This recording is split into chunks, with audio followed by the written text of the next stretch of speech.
What's happening, everyone? I'm Peter Waitzman, founder of Expedition Money, a financial wellness program that is designed to work for you. And I wanted to come to you here with today's episode of the podcast, Trail Markers, just stuff to help you along the way on your expedition to financial freedom. So I wanted to talk to you about the new White House mortgage rule. I don't want to get into the specifics. So many people have already covered this, right? So many people have gone into depth on what this is. There is some confusion. I will probably talk a little bit more about it in the future so that you can understand its total impact to you. But just in general, when you get a mortgage, right? If you have a 780 credit score and you're applying for a car loan, you're going to get a lower interest rate because you're a better credit risk than someone with a 590 or 630 or whatever, right? So the new mortgage rule adds a bit of additional interest to the people that are above the 7-something mark. And some of the people in the 600s will get a little bit of a discount on their rate. And a lot of people are talking about the fairness of this. Now, I don't think it's fair either. I don't think that you have worked hard your whole life to get a good credit score. Certainly for me, I was in the 500s when it started to sink in how bad shape I was. And so I worked on that, got myself out of debt, talked about it in my book here, How to Get Out of Debt Fast. So if you want that, you can pick that up on Amazon. The audiobook is coming very soon here.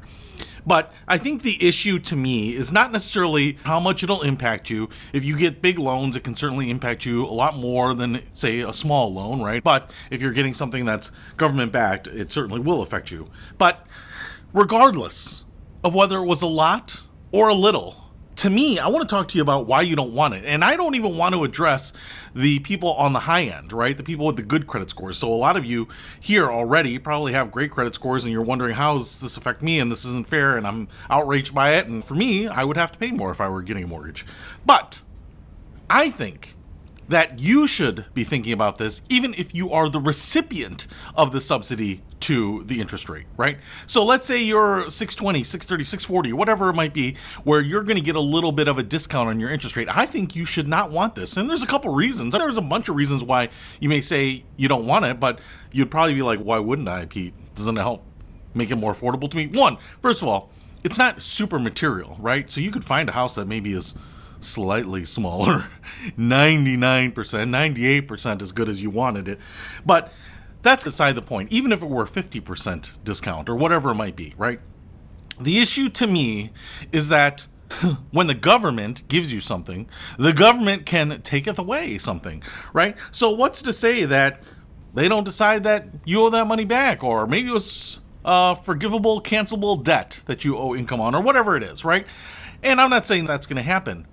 Just because it's here right now doesn't mean it will exist forever. Another administration, another change in laws, or whatever could make these things disappear. And you might have now counted on this. So it's not like you couldn't take advantage of it right now. But the reality is this isn't like a free market system. There's no like natural arrangement here that's happening, blossoming out of the greater macroeconomic environment, right? This is something that is nudging all these lenders that are affected artificially, just arbitrarily. And that's not necessarily sustainable. It's sustainable as long as whoever the entity behind it that's forcing you to do it can ensure that it's going to stay in place. So that's one thing, is the longevity of it. But the second piece, and the greater piece to me, is that I know a number of people who have some disabilities, some severe, some fairly mild, really severe in some cases. People that can't move like regular people, who can't obviously do stairs, people who can't breathe the right way, whatever it might be. And I can tell you the one thing that is common about them all is that while they want accommodation, they want fairness and equal access to things, what they don't want is a handout. I think there's a saying that says you want help up, not a hand out. And the reality is most people just don't want a handout. They want to show their own independence. They want to move under their own steam with, like I said, the accommodation that is fair to them. But most people don't want to do something and just always win because everyone else is actually sandbagging or everyone else is just giving up. There's a video online about a high schooler, I am assuming, who is wrestling for his high school team. And I don't know that much about it. There's just some commentary. Obviously, he is massively physically handicapped. My guess is cerebral palsy or something like that, because I had a friend growing up that had a similar situation. But obviously can't walk, not very strong, emaciated, and going into a wrestling match, which is one of the most physical, hardest sports to participate in. And a buddy of mine was prolific in that in high school, and man, I thought I was in good shape in high school, and sometimes just on the weekends we'd go at it, and dude, I would never stand a chance. But the reality is, in this video, this kid, who probably has no business being there, is wrestling with this other kid. And as the commentator is saying, that if the other kid were just to fall on the ground and pull him on top of him, it would be a handout. It would be artificial. It wouldn't even look real. The kid would know that he didn't accomplish anything. It would rob him of everything that he's trying to do there. And yet the other kid, the opponent, the healthy, strong kid who obviously could win at any moment, puts up a fight for several minutes, falling and grabbing him and participating in the sport of wrestling in a way that is equal to this kid's level. And yet he still manages to somehow lose in the end, which is heartwarming. And so what I liked about this is it's an example of the delicate balance of showing that you can help people out without handing the win out to them. And to me, adjusting the mortgage rates, well, it's not necessarily a huge thing. It's a handout. It's just giving someone something, not necessarily because they couldn't get anything anyway, right? Well, if you're getting a discount on your interest rate, it's not because you didn't qualify. It's because the interest rate would have been slightly higher. So the reality is, you could, under your own steam, buy a house. It just might not be the exact house that you want. It might be 95% of the house that you wanted. It might be 95% of the house that you could get under the program. But what I'm saying is that while certainly all of us try to take advantage of the opportunities and the programs that are available, and if this is available to you and it's going to get you into the house you want, I would certainly encourage you to do it. However, all I'm saying is that I think down deep, all of us want to believe that our accomplishments are the fruit of our own labors.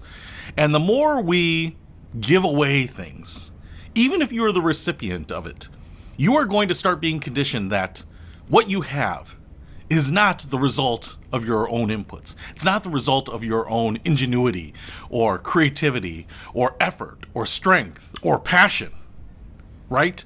It's because someone else just had that power and gave it to you. It's one of the reasons why I don't like the word empower, because it implies that one person has power and they temporarily lend power to someone else. You know, that is not empowering you.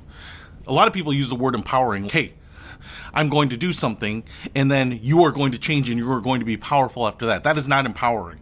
King leaving his kingdom and giving his second in command the power while he is gone, but then takes that power back when he gets there, is empowering that person for a period of time. Catalyzing change is different. Catalyzing change is me doing something with you that changes you permanently and yet doesn't change me. That's what I want to do. That's what I want to see. And that's what I want to bring more of, is more catalysts to your life that change your life, that aren't empowering, that aren't temporarily giving you something from the government or a charity or anything else, right? Because I don't have the power to discount your interest rate. But what I want to do is give you tools, knowledge, resources, zigzag thinking, so that you can attack your problems in a way that makes you the originator of that change.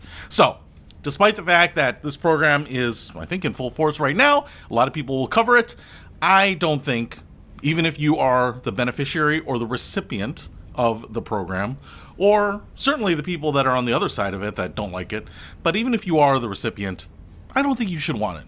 Craft your own future. Blaze your own trail. That's what I'm hoping for you. So if you want more, check us out and stay tuned for more episodes of Trail Markets Podcast, where I'm going to share lots more updates to help you on your journey to financial independence. I'll see you later.